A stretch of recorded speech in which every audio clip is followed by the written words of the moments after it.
యేసుక్రీస్తు పరిశుద్ధ నామంలో మీ అందరికీ శుభములు తెలియజేస్తూ ఉన్నాను.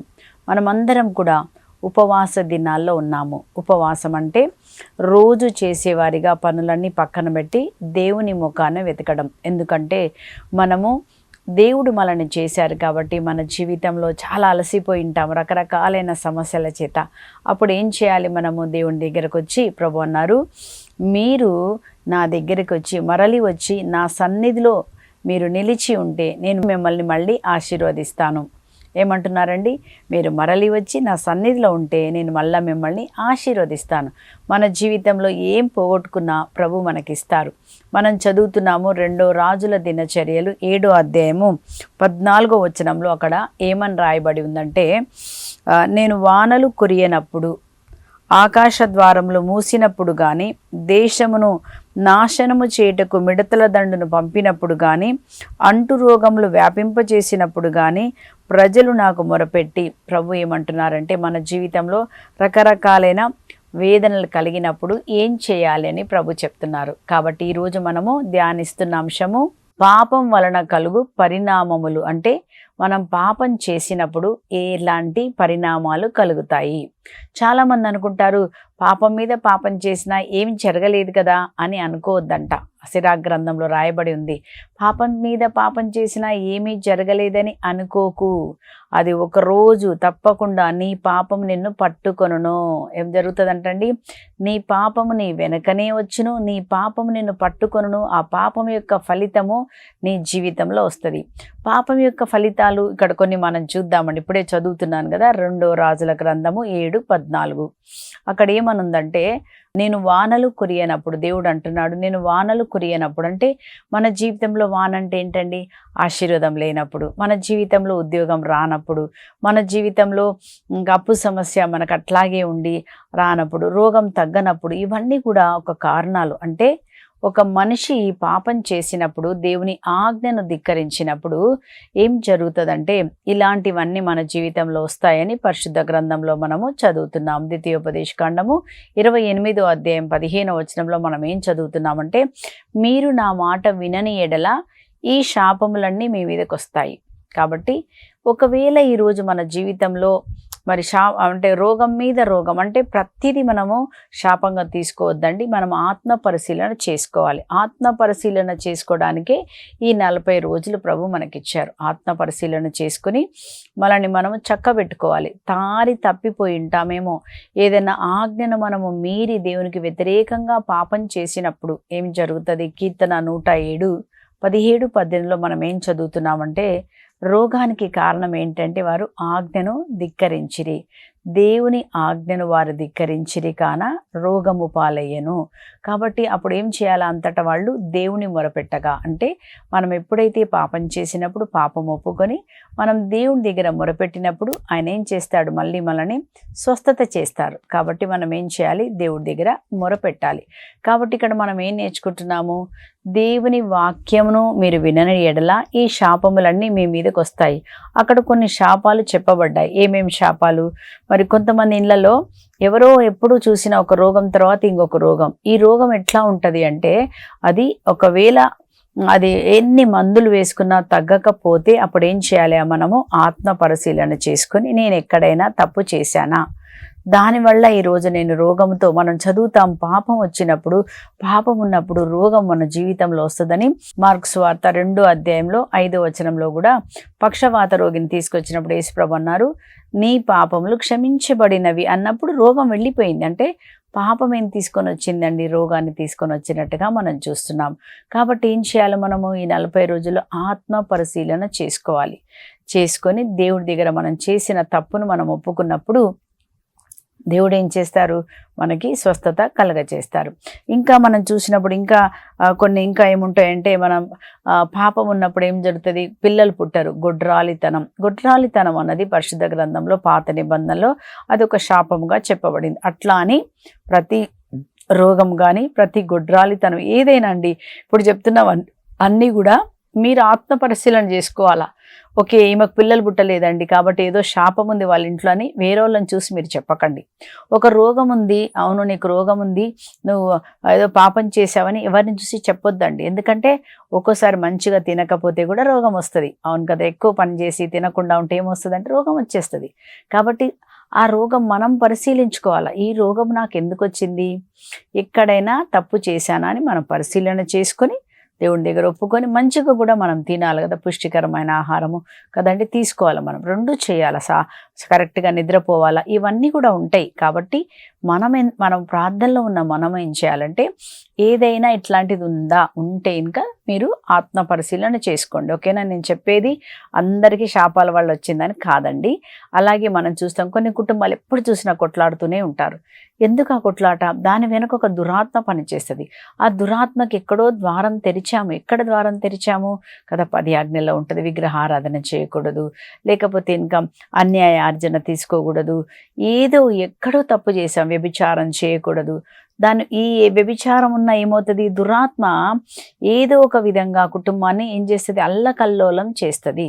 కాబట్టి మనం ఏం చేయాలా, పాపాన్ని ఒప్పుకొని దేవా ఇట్లా ఉండకూడదయ్యా, నా జీవితం పాడు కాకూడదు, నా వల్ల పాడు కాకూడదని మనం ఏం చేయాలంటే వాటిని ఒప్పుకోవాలి. దాన్ని మనము ఏమని చూస్తామంటే ఆత్మ పరిశీలన చేసుకోవడం. ఇంకా మన జీవితంలో చూసినప్పుడు కొన్ని కుటుంబాలలో ఎవరో ఒకరు త్రాగుబోతులుగా ఉంటారు. తాత వంశంలో ఒకరు ఉంటారు, దాని తర్వాత చూస్తే తండ్రి వంశంలో తర్వాత ఒకరు, అంటే ఎవరో ఒకరు అట్లా ఒకరు తర్వాత ఒకరు అట్లా వస్తూ ఉంటారు. అది ఒక శాపము, అంటే ఎక్కడో ఏదో జరిగింది, దాని నుంచి విడుదల కావాలని మనం ప్రార్థన చేసినప్పుడు, మనం ఒప్పుకున్నప్పుడు, మంచి పాపసగీతనం చేసి పాపం ఒప్పుకొని వదిలిపెట్టినప్పుడు ఇంకా జీవితంలో అది రాదు, ఇంకెవరికి నీ తర్వాత ఇంకే తరాలకు రాదు. యేసుప్రభు ఏం చేశారు, గలతీ 3:13 చదువుతున్నాం, ఆయన మన కోసం శాపమై మారి. ఇట్లాంటి శాపాలు, ఏ శాపాలైతే మన పాపం ద్వారా మనం తెచ్చుకున్నామో వాటన్నిటిని యేసుప్రభు తను భరించి, మన పాపమంతా ఆయన తీసుకొని, మన శాపాలన్నీ ఆయన తీసుకొని, మన శాపమునకు బదులుగా ఆయన శాపముగా మారి ప్రతి శాపాన్ని సిలువలో కొట్టివేసి శాపము కింద నుంచి మనలను ఆయన విడిపించాను అని గలతీ 3:13 చదువుతున్నాం. కాబట్టి ధైర్యవంతులై మనం ఏం చేయాలి, ప్రభు దగ్గరికి వచ్చి దేవా ఈ స్థితిలో నేనున్నాను, ఇక్కడ నేను తప్పిపోయాను ప్రభువా నన్ను మన్నించండి అని మనం అడిగినప్పుడు దేవుడు మనకు విడుదల కలగచేస్తారు. ఇంకా మనం చూసినప్పుడు ఎవరో ఒకరు మానసిక వ్యాధులుగా ఉంటారు. అంటే మానసిక వ్యాధి అంటే మీకు తెలుసు కదండి, మెంటల్గా ఎవరో ఒకరు, ఆ వంశంలో ఆ కుటుంబంలో ఎవరో ఒకరు అట్లా వస్తూ ఉంటారు. అట్లాగే మనం చూస్తాము రకరకాలైనటువంటి ఏమంటారు దాని వ్యభిచారంలో పడినటువంటి, అలాగా ఆ పాపము కూడా ఒకరి తర్వాత ఒకరికి వస్తూ ఉంటుంది. ఇట్లాంటివన్నీ ఏమైనా ఉన్నాయా అని చూసి మనం ఏం చేయాలంటే ఆత్మ పరిశీలన చేసుకొని మనం ప్రార్థన చేయాలి. ఇవన్నిటి కూడా దేని ఫలితము, పాపం యొక్క ఫలితమని మనము బైబిల్లో నేర్చుకుంటున్నాము. ఇవన్నీ కూడా మనము ద్వితీయోపదేశకాండం 28వ అధ్యాయం 15 నుంచి 46 వరకు చదవండి. అక్కడ ఏమేమి శాపాలు ఎట్లా మన జీవితంలో పనిచేస్తాయని మనం చూస్తున్నాము. కనుక జాగ్రత్త, ఈరోజు పాపం మీద పాపం చేసినా ఇంకా నాకేం జరగలేదు కదా, నేను ఇట్లానే ఉంటాను, గర్వంగా ఉంటాను, నేను ఇట్లాగే తాగుతాను, నేను ఇట్లాగే ఉంటానని నువ్వు అనుకోవద్దు కదండి. ఒకరోజు ఏం జరుగుతుంది, ఆ పాపము మనల్ని పట్టుకుంటుందంట. ఒకరోజు ఎవరు చూడలేని అనుకోకూడదండి. దేవుడు ఏం చేస్తారు, అందరిని ఆయన రహస్య కార్యములనెల్లా దేవుడు పరిశీలిస్తాడంట. ఆయన చూచే దేవుడు. ఆయన ఎవరు అంటే అన్నిటిని ఆయన ఎట్లాంటి కళ్ళంటే సూర్యుని కంటే కాంతివంతమైన 10,000 రెట్ల కాంతివంతమైనటువంటి దానితో దేవుడు అంట మానవుడు చేసే ప్రతి కార్యమును గమనిస్తూ ఉంటాడు. కాబట్టి ఏం ఉండాలా, మనకు దైవ భయం ఉండాలా. దైవ భయం లేకపోతే ఏం జరుగుతుంది, మన జీవితాల్లో ఇలాంటి నష్టాలు, వేదనలు, బాధలు నీకు జరగకపోవచ్చు, నీ పిల్లల మీదకి వస్తాయి. అవి వంశాల మీద వచ్చేస్తుంటాయి. కాబట్టి అవి రాకుండా ఉండాలంటే మనము దేవుని దగ్గర నీతిమంతులుగా మనం జీవించాలి కదండి. ఏ దుష్కార్యములు, ఏ పాపములు చేయకూడదు. కాబట్టి ఇందాక మనం చూసాము 2 రాజుల దినచర్యలు 7:14 ఏమని చదువుతున్నామంటే, మనం ఏదైనా పాపం చేసినప్పుడు, అంటే దుష్కార్యములు చేసినప్పుడు ఏం చేయమంటున్నాడు, 4 విషయాలు చేయమన్నాడు. ముందుగా మిమ్మల్ని మీరు తగ్గించుకొని, రెండోది మొరపెట్టి, మూడోది పశ్చాత్తాపపడి, అవును ప్రభా నేను చేశాను ఈ తప్పు, నన్ను మన్నించు అని మనం అడిగి ఆ దుష్కార్యములను వదిలిపెట్టినప్పుడు దేవుడు ఏం చేస్తున్నారంటే మళ్ళా నేను మిమ్మల్ని స్వస్థత చేస్తాను. కాబట్టి మన దేవుడు ప్రేమామయుడు, కరుణామయుడు కనుక ఎలాంటి పాపంలో ఉన్నా మనం దేవుడి దగ్గరికి రావచ్చండి. నువ్వు ఎన్ని తప్పులు చేసినా, నువ్వు ఎన్నిసార్లు పడిపోయిన వాక్యంలో రాసి ఉంటుంది, నీతిమంతుడు 7 సార్లు పడిపోయినా మళ్ళీ లేస్తారంట. అంటే మన దేవుడు ఎవరు? కరుణామయుడు. ఆయన తప్పిపోయిన కుమారుని ప్రేమతో ఆయన శిక్షించడానికి సిద్ధంగా లేడు. నువ్వు తప్పిపోయావు కదా, నువ్వు ఇలా చేసావు కదా అని శిక్షించడానికి ఆయన ఎదురు చూడట్లేదు. దేనికోసం ఎదురు చూస్తున్నాడు?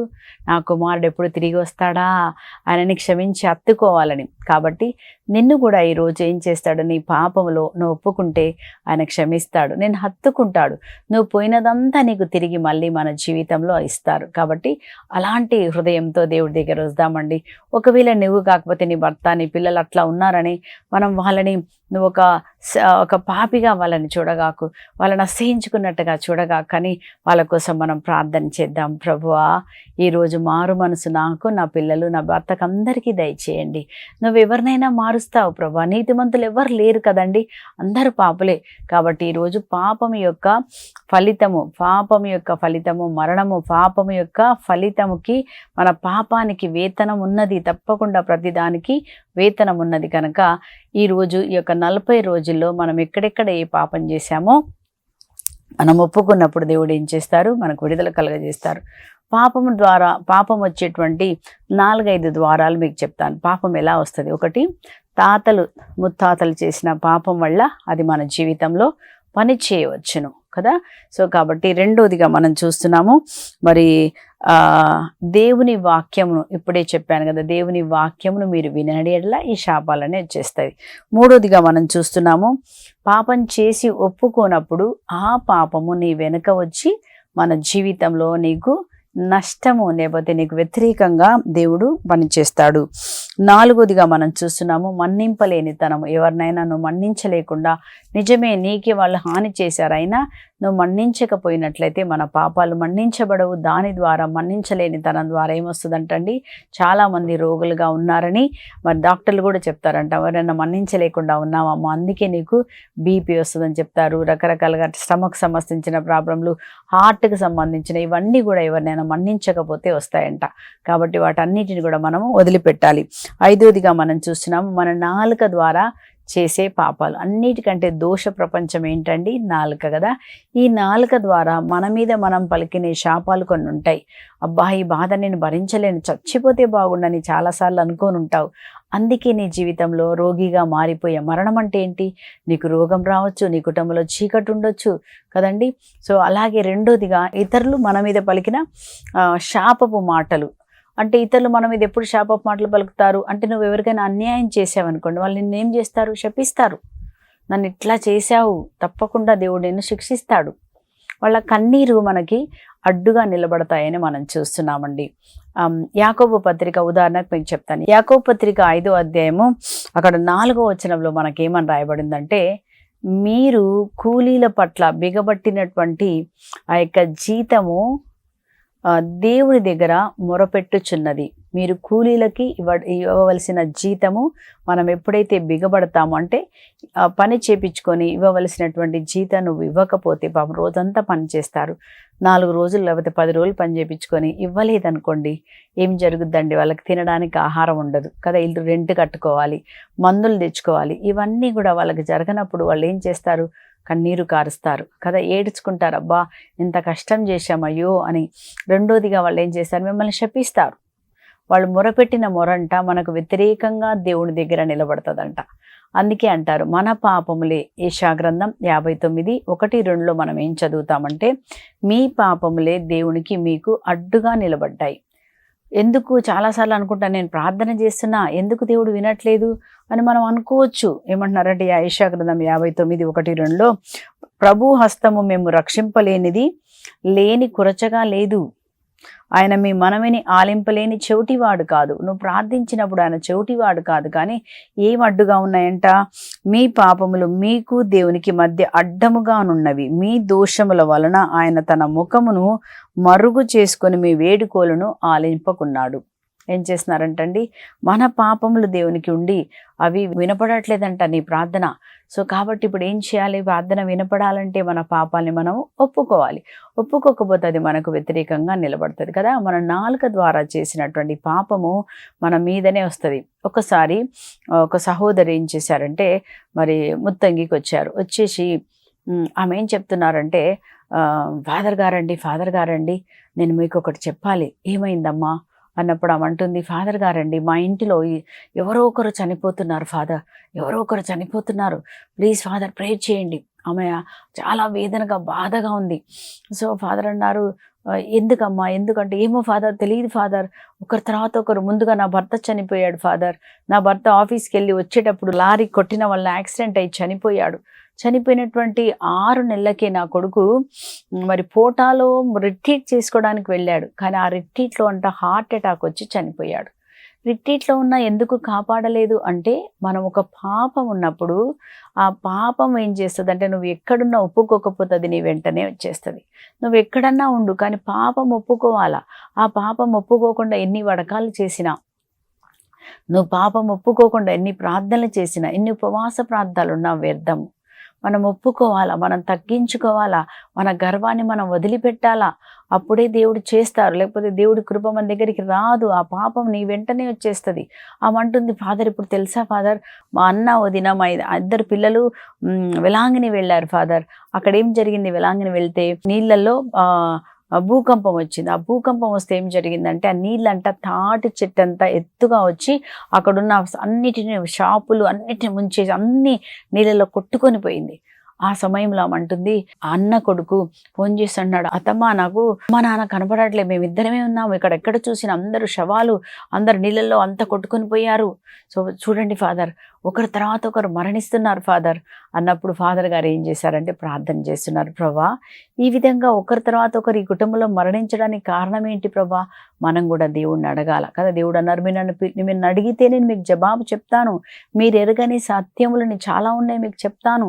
అప్పుడు ఫాదర్ గారు ప్రార్థన చేస్తే దేవుడు ఏం చూపించారంట, ఒక మాట చెప్తున్నారు, ఒక పేరు కవిత అనే పేరు ఇచ్చారు. దాంతోపాటు యెషయా గ్రంథం 59:1-2 ఇచ్చి ఫాదర్ గారు అన్నారు, అమ్మ దేవుడు ఈమె ఇంట్లో ఎవరో ఒకరు చనిపోవడానికి కారణము కవిత అని పేరు చెప్తున్నారు. 59:1-2 యెషయా గ్రంథం అంటే పాపం అంటే ఏదో ఈమెకు మీరు ఏం చేశారో నాకు తెలియదు, కానీ ఆమె కన్నీళ్ళు మీకు అడ్డుగా ఉన్నాయి. ఆ పాపము వల్ల మీ కుటుంబంలో దేవుని హస్తం దిగిరావడం లేదు. మీరు ఆ పాపాన్ని ఒప్పుకోవాలి. అప్పుడే దేవుని యొక్క ప్రొటెక్షన్, భద్రత మీకు ఉంటుంది. అప్పుడు ఎప్పుడైతే పేరు చెప్పారో ఆమెకు వెంటనే చెప్తుంది, అవును ఫాదర్. ఏమైంది, ఆ ఫాదర్ గారితో అప్పుడు చెప్తుంది, అవును ఫాదర్, ఈ అమ్మాయి మా ఆఫీస్లోనే పని చేసేది ఫాదర్. పని చేసినప్పుడు ఈ అమ్మాయికి వాళ్ళ నాన్న అమ్మ ఇద్దరు రోగస్తులంట. వాళ్ళ నానేమో పక్షవాతము, అమ్మేమో ఆస్తమం. సో ఇద్దరు పనిచేయరు. ఈ అమ్మాయి పనిచేసి కష్టపడి పనిచేసి ఇంటిని మొత్తం మేనేజ్ చేయాలి. అట్లాంటప్పుడు ఈ అమ్మాయి ఉద్యోగం దొరికినప్పుడు ఈమె తర్వాత ఆఫీస్లో జాయిన్ అయినప్పుడు చాలా కష్టపడి పని చేస్తుందంట. 1 సంవత్సరం 2 సంవత్సరాలు అయిన తర్వాత మరి బాస్ ఏం చేశారంట, ఈమె కంటే ఉన్న ముందు ఈమెకి సీనియర్ కదా, ఈమెకి ప్రమోషన్ రాకుండా ఈ అమ్మాయికి ప్రమోషన్ ఆయన ఇచ్చారు. ఎవరైనా అంతేనండి. మరి ఎవరైతే బాగా కష్టపని చేస్తారో తప్పకుండా బాస్ ఏం చేస్తారు, యజమానులు వాళ్ళని తప్పకుండా పనిలో ఉంచుకుంటారు, వాళ్ళని పెంచుతారు కూడా కదా. సో అట్లా చేసినప్పుడు వాళ్ళందరూ అన్నారంట ఆఫీస్లో, అదేంటి నిన్న వచ్చిన ఆ అమ్మాయికి ప్రమోషన్ వచ్చింది, నీకు ప్రమోషన్ రాలేదు అన్నప్పుడు ఆమెకి ఆ కోపం తట్టుకోలేక అనిందంట, ఏం కాదులే, ఈమెకి ఎందుకు ఇచ్చారో తెలుసా ప్రమోషను, ఈమెకి బాస్కి ఏమో సంబంధం ఉంది అందుకే ఇచ్చారు ఈమెకి అని చెప్పినప్పుడు అప్పుడు అందరు కూడా ఓహో నిజమే కావచ్చు అని నమ్ముకొని ప్రతి ఒక్కరు కూడా ఆ రోజు నుంచి అమ్మాయిని అవమానించడం మొదలుపెట్టారంట. మంచి చీర కట్టుకుంటే అవమానించారంట. ఆ విధంగా అవమానం తట్టుకోలేక ఆమె రోజు ఇంట్లో ఏడ్చేదంట, ప్రభా నా వల్ల అయితలేదు. కానీ ఒక పక్క చూస్తే తల్లిదండ్రులు పేదవాళ్ళు, వెళ్ళాల్సిందే, పనికి వెళ్ళాల్సిందే, వదిలేయలేదు. కానీ ఆఫీస్కి వెళ్తే మాత్రం భయంకరంగా వాళ్ళు ఏం చేస్తున్నారంట, ఆమెని హింస పెడుతున్నారంట. అప్పుడు ఆ సమయంలో ఆమె ఏం చేసిందంటే చివరికి ఒక రోజంట ఆమె పని లేట్ అయిందంట, అందరు వెళ్ళిపోయారు. సో బాస్ ఎక్స్ట్రా పని అది చేసి అన్ని పెట్టి బయటకు వస్తుంటే అక్కడ బయట ఉన్న వాచ్మెన్ అన్నాడంట, ఈరోజు నాతో బయటకు వస్తావా అని అడిగారంట. అడిగినప్పుడు ఆమె గుండె పగిలిపోయిందంట, దేవా ప్రతి వ్యక్తి నన్ను ఇలా మాట్లాడుతున్నారు, ఇంకా నేను బ్రతికేందుకని వెళ్ళి ఆ అమ్మాయి స్లీపింగ్ ట్యాబ్లెట్స్ తీసుకొని చనిపోతుంది. ఆ విధంగా ఆమెకి అలా చనిపోయినప్పుడు ఈ తల్లిదండ్రులు ఇద్దరు ఉన్నారు కదా, వీళ్ళిద్దరు అనాథలు అయిపోయి చాలా ఏడుస్తారు వాళ్ళు. దేవా, అయ్యో నా కుమార్తె చనిపోయింది, ఇప్పుడు మమ్మల్ని ఎవరు చూస్తారు అని చెప్పి చాలా ఏడుస్తారు. ఆ కన్నీరు ఏమైందంటే ఈమె కుటుంబానికి వ్యతిరేకంగా మారింది కదా. మనం చదువుతాము సామెతల గ్రంథం 18:21లో, మరణము జీవము రెండు నీ నోట్లో ఉన్నాయి, మీరు నోరు తెరిచి మీరు దేన్ని మాట్లాడుతున్నారు? నువ్వు జీవం మాట్లాడితే నువ్వు జీవం పొందుకుంటావు, మరణం మాట్లాడితే మరణం పొందుకుంటావు. ఇక్కడ మనం చదువుతున్నాం, ఏమని చదువుతామండి? మీరు ఒకరిని నిందించే అవమానించే మాటలు పలకకండి. ఒకరిని మీరు నిందించి అవమానించినప్పుడు ఆ నింద అవమానం వల్ల నువ్వు పలికిన మాటల వల్ల ఆమె గాయపడి ఇక్కడైతే చనిపోయింది. ఒకవేళ చనిపోకపోయినా గాయపడి వాళ్ళు ఏడ్చినప్పుడు ఆ కన్నీళ్లు నీకు వ్యతిరేకంగా పనిచేస్తాయి. కనుక మీ నాలుకని ఏం చేయాలండి? అదుపులో పెట్టుకోవాలి. నువ్వు నాలుక ద్వారా ఏది పడితే అది మాట్లాడితే అది నీకు శాపం అని మనం చూస్తున్నాం. అలాగే ఎఫెసీయుల పత్రిక 4వ అధ్యాయంలో అక్కడ మన 29వ వచనంలో కూడా ఏమని రాయబడిందంటే, సంభాషణలో దుర్భాషలు రానియక అది వినువారికి మేలు కలుగునట్లు చూడాలి, సందర్భమును బట్టి వినువారికి దైవానుగ్రహము ప్రసాదించగల అనుకూల వచనములనే పలకండి. మీరు ఏది పదేది మాట్లాడితే పరిశుద్ధాత్మను దుఃఖపరిచిన వారు అవుతారు. వైరము, మోహము, క్రోధము అనే వారిని మీరు త్యజించండి. అరుపులు కానీ అవమానములు మాటలు కానీ ఇక ఉండరాదు. ఏ విధమైన ద్వేషభావం ఉండకూడదు. ఏ విధమైన కక్షతో ద్వేషముతో శపించే మాటలు మీరు శపిస్తే ఆ శాపం నీ మీదకే వస్తుంది. నువ్వు ఏదైతే ఇతరుల శాపం పలుకుతున్నావో ఒక్కవేళ నువ్వు ఇతరులకు చూపిస్తే నువ్వు తీర్పు తీర్చకండి, తీర్పు తీర్చిన వారికి అదే వస్తుంది. చూసారా, ఆమె కన్నీళ్ళు ఈ కుటుంబానికి వ్యతిరేకంగా నిలబడి ఆ కుటుంబంలో ఒక చీకటి ఆవరించింది. సాతాను ఏం చేసింది?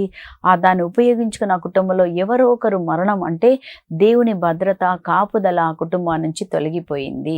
మనం పాపం చేసినప్పుడు దేవుని యొక్క కాపుదల భద్రత మన నుంచి తొలగిపోతుంది. కాబట్టి అప్పుడు ఫాదర్ గారు ఏం చెప్పారంటే, అమ్మా ఇప్పుడు నువ్వు వెళ్ళి క్షమాపణ అడుగు, దేవుని దగ్గర క్షమాపణ అడుగు. ఆమెని అలా మాట్లాడినందుకు, ఆమె మీద పుకార్లు పుట్టించినందుకు, అబద్ధపు మాటలు సాడీలు మీరు చెప్పకండి కదా, అబద్ధ సాక్ష్యములు మీరు పలకకండి. నీకు శాపముగా నీ కుటుంబానికి శాపం, నీ వల్ల నీ కుటుంబానికి శాపం వస్తుంది కాబట్టి పలకకూడదని చూస్తున్నాం. అప్పుడు ఏం చేసింది? ఆమె క్షమాపణ, ఆమె పశ్చాత్తాపడి దేవుడి దగ్గర క్షమాపణ, నన్ను మన్నించేసేయ్యా, నేను తెలియకుండా రోజు మాట్లాడానయ్యా, ద్వేషం ద్వారా మాట్లాడి నన్ను మన్నించండి, రక్తంలో నన్ను కడగండి. అప్పుడు ఏం చేయాలండి? యేసు రక్తంలో కడగమని అడగాల. 1 యోహాను 1:9లో ఏమని రాసి ఉంటుంది? యేసు రక్తం వలని ప్రతి పాపం నుంచి శుద్ధి చేయను. కాబట్టి అప్పుడు ఎప్పుడైతే ఆమె అడిగినప్పుడు ఆ రక్తంలో కడగబడినప్పుడు శుద్ధి చేయబడిన తర్వాత ఫాదర్ అన్నారు, రెండోదిగా నువ్వు చేయాలా, ప్రాయచిత్తం చేయాలా. ఏం చేయాలా? మన ఉపవాసం ఉండి ప్రాయచిత్తం చేస్తాం కదా. సో ఏం చేయమన్నారంటే, ఆ ముసలి తల్లిదండ్రుల దగ్గరికి నువ్వు వెళ్ళి ప్రతి నెల 1 సంవత్సరం అంతా నెలకి 1000 రూపాయలు ఇచ్చి వాళ్ళకి రేషన్ కొనిచ్చిరామ్మా అని చెప్పారు.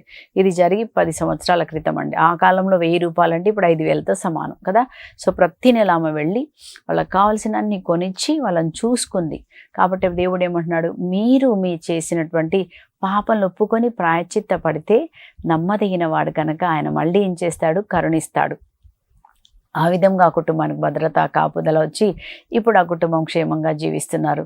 ఆమె వచ్చి చెప్పిన సాక్ష్యమే నేను మీతో చెప్తున్నాను. కనుక మనం అనుకోవద్దు, మనం చిన్న చిన్న పాపాలు, చిన్న చిన్న కొట్లాటలు, అవమానములు కదండి, ఇవన్నీ కూడా మనకు వ్యతిరేకంగా మారుతాయి. 10 ఆజ్ఞల్లో మీరు చదువుకోండి, ఒక్కొక్క ఆజ్ఞను మీరు ధ్యానించండి. అలాగే ఏదైనా పాపం చేస్తే మీరు ఒప్పుకోండి. ఆ దేవుడు ఏమన్నాడు? మీ ఇల్లు చక్కబెట్టుకోనండి కదండి, మన ఇంటిని శుభ్రం చేసుకోవాలి. ఏది పాపం ఉంది అది చేసినప్పుడు దేవుడు మనల్ని మన్నిస్తాడు, తిరిగి మనకు స్వస్థత కలగజేస్తాడు. కాబట్టి వీలైతే ఒక వడకం కూడా చేసుకోండి. ప్రతి ఒక్కరు వడకానికి వెళ్ళవలసిన సమయం అండి, దేవుడిని ఆశ్రయించవలసిన సమయం. భద్రత కాపుదల దేవుడి దగ్గర నుంచే వస్తాయి. పాపాల మన్నింపు యేసు రక్తం ద్వారానే జరుగుతుంది. కనుక మీరు వెళ్ళి వడకం కూడా చేసుకోండి. దేవుడు మిమ్మల్ని నన్ను కూడా దీవించునుగాక. ఆమేన్. ప్రార్థించుకుందాం. పరిశుద్ధుడవైన తండ్రి, ప్రేమ స్వరూపుడవైన దేవ, పాపం యొక్క వేతనం మరణం తండ్రి. ఏ పాపం ద్వారా ఈరోజు మా జీవితంలో ఏమేమి వేదన కలుగుతుందో తర్వా ఎవరెవరునైనా ఏ రోగం చేత, బంధకాల చేత, కొట్లాట చేత, అయ్యా గొడ్రాలితనం చేత బాధపడుతున్నామో తండ్రి, ఒక్కసారి మా పైన దయ చూపించండి అయ్యా. ఎవరెవరు ఈ సమయంలో కన్నీరు కారుస్తూ యేసయ్యా నేను చేసిన పాపం మన్నించండి, నా తప్పు మన్నించండి అని అడుగుతున్న ప్రతి ఒక్కరిని ప్రభా మీ రక్తంలో కడగండి. ప్రతి పాపము యేసు రక్తంలో కడగబడును అయ్యా. ఈరోజు కడగమని ప్రార్థన చేసినాం, శుద్ధి చేయమని అడుగుతున్నాం. మళ్ళీ తిరిగి స్వస్థత ఇవ్వండి ప్రభా, మళ్ళీ తిరిగి ఆశీర్వాదం ఇవ్వండి, సమాధానం ఇవ్వండి. గర్భం లేని వారి గర్భఫలం తెరవబడును గాక యేసు నామంలో ప్రభా. అయ్యా వారికి పిల్లలు పుట్టినట్లుగా చేయండి. ఉద్యోగం లేని వారికి ఉద్యోగాలు దొరుకునట్టుగా చేయండి. పాపంలో ఉన్న వారికి మారు మనసు కలిగి పాపం నుంచి బయటకు వచ్చి నీతిమంతమైన జీవితం జీవించినట్టుగా మీ కృపను ప్రసాదించమని యేసుక్రీస్తు అతి పరిశుద్ధ నామం పేరిట అన్నీ అడిగి పొందుకొని ఉన్నాము పరలోకపు తండ్రి. ఆమెన్. ఆమెన్. దేవుడు మీ అందరినీ దీవించును గాక. ఆమెన్. Praise the lord.